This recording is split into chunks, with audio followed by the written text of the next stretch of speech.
Hello everyone, আজকে হচ্ছে 30শে June আর আজকে সন্তানের জন্মদিনটা সেভাবে পালন করতে পারি না, কারণ প্রচণ্ড ভয়ে ভয়ে থাকি।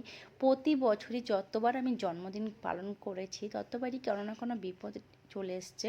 তো তার জন্য আমি বন্ধ করে দিয়েছি জন্মদিনটা পালন করা। মোটামুটি 21 সালটা পালন করিনি, 21-22টা পালন আমি এখনও করছি না। জাস্ট রাতে আমরা একটু ডিনার করতে যাচ্ছি। আর তাছাড়া ওর অফিস থেকে কেক কাটিং হয়, গিফট দেয়, বাট আমি কিছু করি না।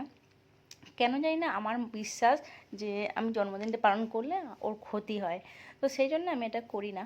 তো আজকে যাচ্ছি আমরা একটা ডিনারে, কারণ ওকে আমি নিয়ে যাচ্ছি। আমার মনে হলো যে আমার জন্মদিন আর আরিয়ানের জন্মদিন আমরা এত ভালোভাবে সেলিব্রেট করি, ও আমাকে এত সারপ্রাইজ দেয়, এত খুশি রাখে, একটু কোথাও ওকে আজকের দিনটা একটু হ্যাপি রাখার চেষ্টা করি, পালন করি। তো সেই জন্যই বেরিয়ে পড়েছিলাম। মোটামুটি কালকের থেকে বলেছিলাম যে আজকে ঘোরাঘুরি করব আমরা অনেকগুলো জায়গা, আর তারপরে আমি মোটামুটি একটা জায়গায় ডিনারে নিয়ে যাব তোমাকে। তো কোথায় ভালো জায়গা আছে সেটা কিন্তু আমি খুব একটা জানি না, সন্তাই সেগুলো খুঁজে খুঁজে বের করে। আর এখানে যেহেতু আমরা নতুন এসেছি সেহেতু জায়গাগুলো ঠিক বলতে পারবো না। তো যাই হোক, এখন আমরা চলে এসেছি একটা সেক্টর 15-এর এখানে একটা সুন্দর একটা ক্যাফেতে। যেহেতু অনেকটা রাত করে বেরোনো হয়েছিল, বাড়ি থেকে বেরোতে বেরোতে 8টা সাড়ে 8টা বেজে গেছিলো। মানে শুধু ডিনারের টাইমে আমরা বেরিয়েছি, তার আগে বেরোনো হয়নি।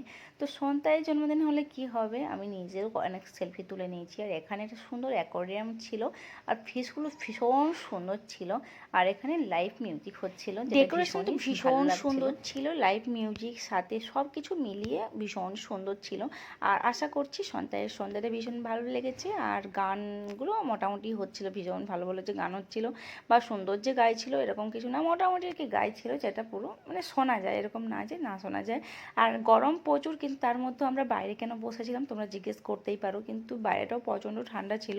এখানে একটা ব্যবস্থা করা থাকে, মানে সব জায়গায় দেখছি ঝিরিঝিরি ঝিরিঝিরি জল পড়ে, আর তার মধ্যে হালকা ঠান্ডা বাতাস, তার মধ্যে ভীষণ একটা ঠান্ডা ঠান্ডা একটা ব্যাপার ছিল। তো আমরা স্টার্টার খেয়ে নিয়েছিলাম, তাছাড়া আমরা পিনাকোলাডো জুস অর্ডার করেছিলাম, চাউমিন, তাছাড়া চিলি চিকেন, এইসব নানা রকম কিছু অর্ডার করেছিলাম। আর এখানে জিনিসের কি দাম আছে, খাবারের কি দাম আছে না আছে, আমি লাস্টে তোমাদের সাথে শেয়ার করে দেবো। বেশ ভালোই দাম আছে, একটা একটা ডিশ প্রায় 550-600। তো তার মধ্যে দেখছি একটা ক্যাট এসছে, আর ক্যাটটা পুরো মানে বাঘের মানে টাইগার মতো দেখতে, ভীষণ সুন্দর ভীষণ সুন্দর। ভীষণ ক্যাটটাকে দেখে ভীষণ ভালো লাগছিলো। আর এই যে ফিশগুলো আমি তোমাদেরকে দেখাবো, এগুলো নিয়ে আমরা অনেকক্ষণ খেলেছি, ভীষণ মজা করেছি।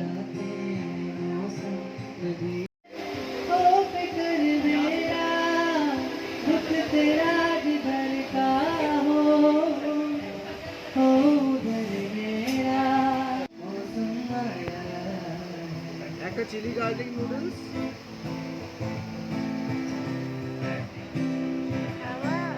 হ্যাঁ বলো।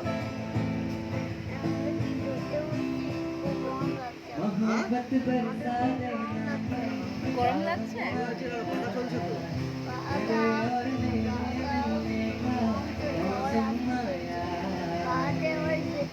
सबसे छुपा के तुझे सीने से लगाना है, प्यार में तेरे हाथ से गुजर जाना है, इतना प्यार किसी पे पहली बार आया है। ইদানিং সন্তানের একটা ব্যাপার হয়েছে, সন্তানের বাইরে খাবার খেতে চাইছে না, মানে ওর প্রচুর পার্টি করতে হয়, সপ্তাহে 2-3 দিন পার্টি থাকছে, আর বাইরে খাচ্ছে, প্রচুর ঘুরতে যাচ্ছে, সব মিলিয়ে মিশিয়ে না ও না আর এখন বাইরের খাবার খুব একটা বাইরে ডিনার করতে যেতে চাইছে না দেখছি। তো যাই হোক, আমরা ওখানে বেশ ভালোই সময় কাটালাম। আর খাবার মোটামুটি আমরা চিলি চিকেনটা খেয়ে উঠতে পারিনি, ওটাকে আবার প্যাক করে নিয়েছি।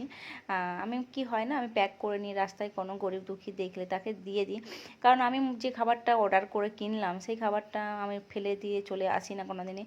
আগে সিকিউরিটি ওদেরকে দিতাম, এখন এখানে যাকে কোনো মানুষকে দেখতে পাই অভুক্ত পায়নি, মানে অভুক্ত কেউ মানে বা অভুক্ত নাও থাকে, একটু দেখি যে এদের মানে এরা নেবে বা এরা দিলে খুশি হবে, তো সেসব মানুষদেরকে আমি দিয়ে দিই।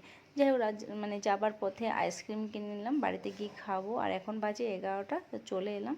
আজকের ব্লগটা এই পর্যন্ত, জন্মদিনের ব্লগ ভীষণ ভালো কাটলো। তোমরা কেমন লাগলো বলো। আর টাটা, বাই, গুড নাইট।